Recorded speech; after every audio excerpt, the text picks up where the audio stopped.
Si vienes siguiendo esta serie, ya tienes 4 capas instaladas.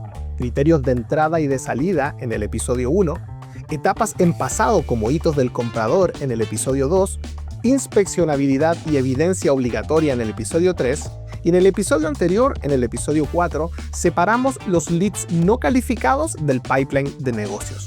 Hoy vamos a hacernos una pregunta que parece técnica, pero resulta ser muy estratégica. Una pregunta que literalmente me hacen en cada implementación.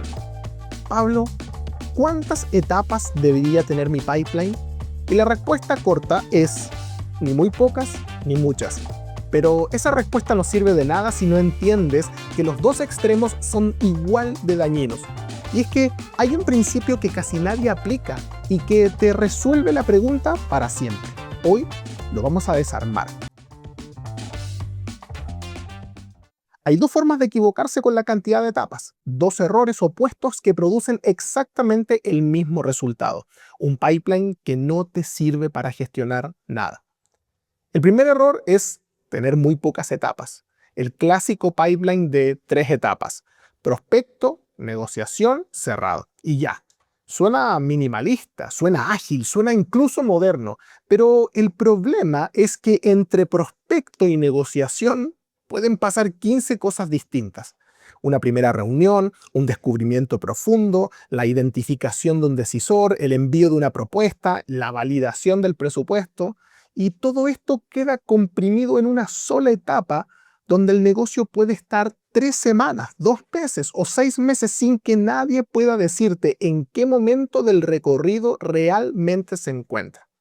Si te pregunto, ¿cómo va ese negocio? Y la respuesta está, mira, lo tengo en etapa negociación, no me dijiste nada, porque negociación puede ser cualquier cosa. Desde le mandé un primer correo hasta estamos discutiendo las cláusulas y detalles finales del contrato.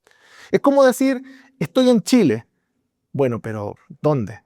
¿Estás en Arica o en Punta Arenas? Los que son de Chile saben que es un extremo del país al otro. Son 3.000 kilómetros de diferencia. Eso mismo pasa con un pipeline con muy pocas etapas. No te permite gestionar nada.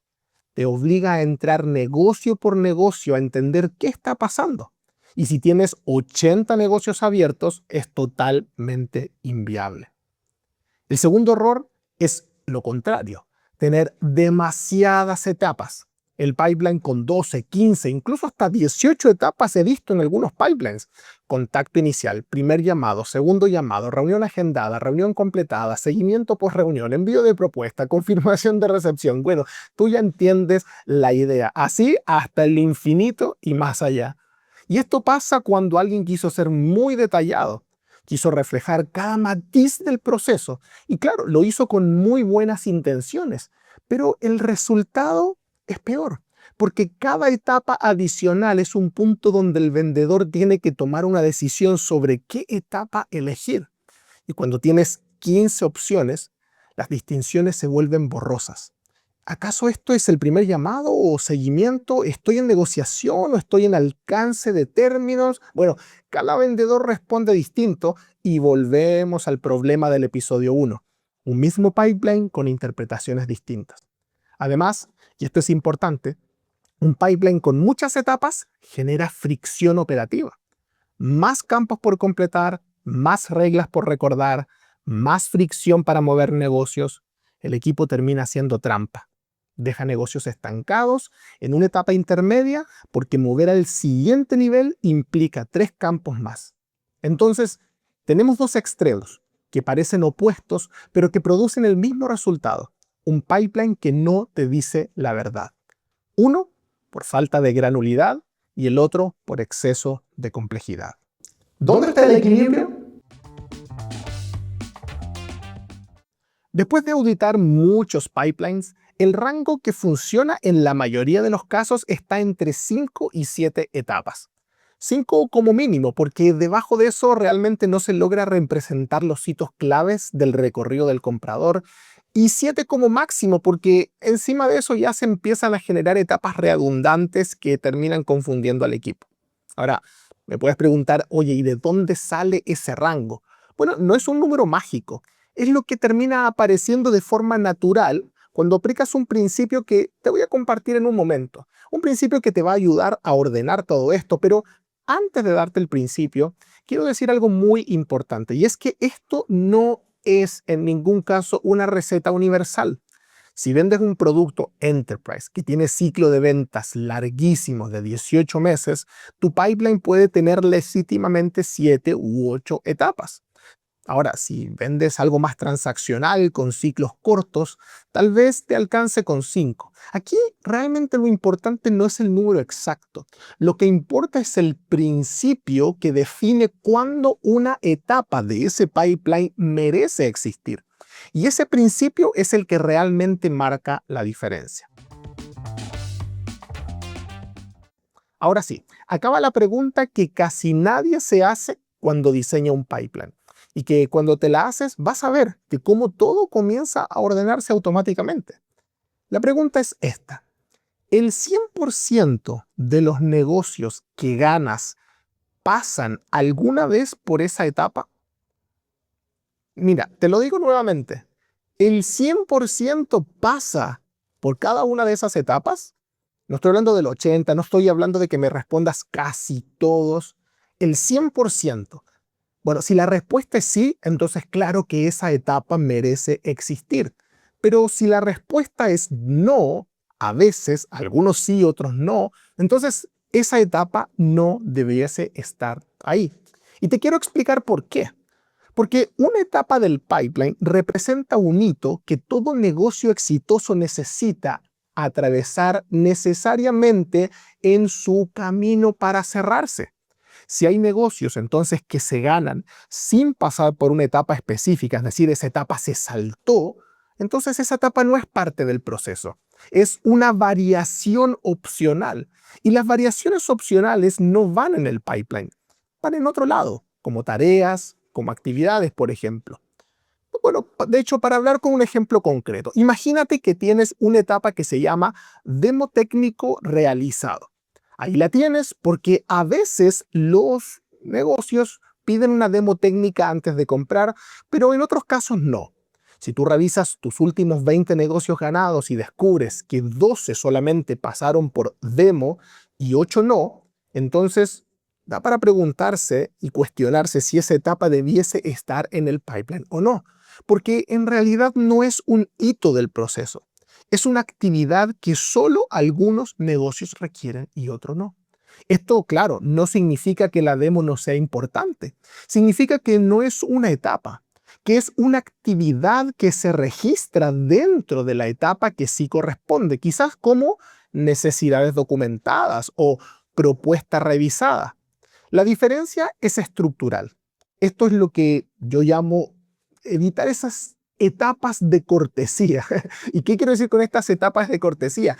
Esas etapas que están en el pipeline porque alguien dijo, y cuando hacemos esto, ¿dónde lo vamos a poner? Y la respuesta fue, bueno, hagamos una etapa para eso. Bueno, está muy mal. Y si no es algo que el 100% de los negocios atraviesa, entonces no es una etapa. Ahora, vamos a aterrizar esto. Te voy a mostrar cómo se aplica este principio en un caso real. Imagina que tu pipeline tiene actualmente 10 etapas. Las vamos a listar como contacto establecido, primera reunión agendada, primera reunión completada, demo técnico solicitado, demo técnica realizada, necesidades documentadas, decisor identificado, propuesta enviada, propuesta revisada, términos acordados, contrato firmado. 11 etapas. Ahora, apliquemos el principio del 100% para cada una. La primera que decía, primera reunión agendada. Entonces debiésemos preguntarnos, ¿todos los negocios que se ganan pasaron por una primera reunión agendada? Bueno, podríamos decir sí, porque sin agendar no hay reunión. Pero ojo, que esto es una tarea, no es un hito del comprador. Así que lo lógico sería que lo fusionáramos con la siguiente, primera reunión completada, porque esto sí es un hito. Recuerda, puedes volver unos episodios anteriores y recordar que los pipelines se construyen en base a los hitos del comprador y no de las tareas del vendedor. Entonces, El 100% de los negocios que se ganan tuvieron una primera reunión. Entonces se queda. La vamos a renombrar o rebautizar como reunión completada. Demo técnico solicitada y demo técnico realizada, podríamos preguntarnos lo mismo. ¿El 100% de los negocios ganados pidió una demo técnica? Podríamos decir en este caso ejemplar no. Algunos clientes la piden, otros no la necesitan porque ya conocen el producto o porque su decisión es más comercial que técnica. Entonces, estas dos etapas no merecen estar. Las vamos a sacar del pipeline. La demo, cuando ocurre, se debiese registrar como una actividad dentro de la etapa correspondiente. Necesidades documentadas. Lo mismo, ¿el 100% de los negocios ganados pasaron por documentar necesidades? Sí. Sin entender las necesidades no se cierra, se queda entonces como etapa. Decisor identificado, lo mismo. ¿Pasaron todos por esa etapa? Claramente que sí. Si no, no podemos identificar al decisor, entonces no se puede cerrar el negocio. Se queda. Propuesta enviada y propuesta revisada. ¿Todos pasaron por esta etapa? Sí, pero acá tenemos dos etapas para algo que realmente es un solo hito. Que la propuesta haya sido revisada por el decisor. Propuesta enviada es una tarea del vendedor, como lo vimos en episodios anteriores, y entonces podría sacarla perfectamente y quedarme solamente con propuesta revisada. Términos acordados. Claro, todos pasan por revisión de los términos, porque si no, no hay firma, se queda. Contrato firmado, obvio que se queda, ¿no es cierto? Entonces, pasamos de 11 etapas a 7 etapas. Contacto establecido, reunión completada, necesidades documentadas, decisor identificado, propuesta revisada, términos acordados y contrato firmado. Es decir, nuestro pipeline está dentro del rango óptimo. Si te das cuenta, lo que hicimos no fue diseñar un pipeline desde cero. Fue aplicar un principio para podar lo que sobraba. Y lo que sobraba caía en la misma categoría. Actividades disfrazadas de etapas o tareas del vendedor confundidas con hitos del comprador. Ahora, quiero que entiendas por qué esto no es solamente un ejercicio de orden. Cuando tu pipeline tiene la cantidad correcta de etapas, todo lo demás funciona mejor. El forecast funciona mejor porque cada etapa representa un hito real con una probabilidad real de cierre asociada. Cuando tienes etapas que el 100% de los negocios atraviesa, puedes calcular la conversión etapa por etapa con datos confiables. Las reuniones de pipeline funcionan mejor porque cuando un vendedor dice está en propuesta revisada, ¿qué significa? Significa que está en la etapa igual para todos. No hay ambigüedad sobre qué tan cerca ese negocio está del cierre o no. La gestión del equipo funciona mejor porque puedes ver dónde se están atascando los negocios. Si la mayoría se está quedando atascada, por ejemplo, el decisor identificado, sabes que tu equipo tiene un problema para acceder a los tomadores de decisiones. Si se está atascando en propuesta revisada, el problema quizás es la propuesta en sí. Si te das cuenta, cada etapa te da una señal distinta y sobre todo el equipo entiende el proceso. Porque cuando hay 7 etapas y cada una significa algo concreto, no necesitas un manual de 40 páginas. La estructura misma enseña. Te dejo un ejercicio que puedes hacer hoy mismo. Toma tu pipeline actual. Haz una lista de las etapas y para cada una hazte 3 preguntas. La primera pregunta: ¿el 100% de los negocios que ganamos pasa realmente por esa etapa? Si la respuesta es no, bueno, ya tienes a una etapa candidata para la eliminación. Segunda pregunta: ¿esta etapa representa un hito del comprador o una tarea del vendedor? Si es una tarea del vendedor, nuevamente, candidata a eliminación o a fusión con otra etapa. Y tercera pregunta: ¿esta etapa tiene un significado distinto al de la etapa anterior o al de la etapa siguiente? Si la diferencia es borrosa, las dos etapas probablemente debiesen ser una sola. Después, cuenta cuántas etapas te quedaron. Si son menos de 5, probablemente estás comprimiendo demasiado y tienes que separar alguna. Pero si son más de 7, seguramente todavía tienes etapas que merecen no estar en el pipeline. El número final no es lo importante. Lo importante es que cada etapa que sobreviva represente un hito real, obligatorio y verificable del recorrido de compra. Vamos a resumir entonces un poquito lo que vimos el día de hoy. Muy pocas etapas no te dejan gestionar y muchas etapas confunden al equipo y generan fricción. El rango que funciona para la mayoría de los casos está entre 5 y 7 etapas, pero tranquilo que el número exacto dependerá de tu negocio.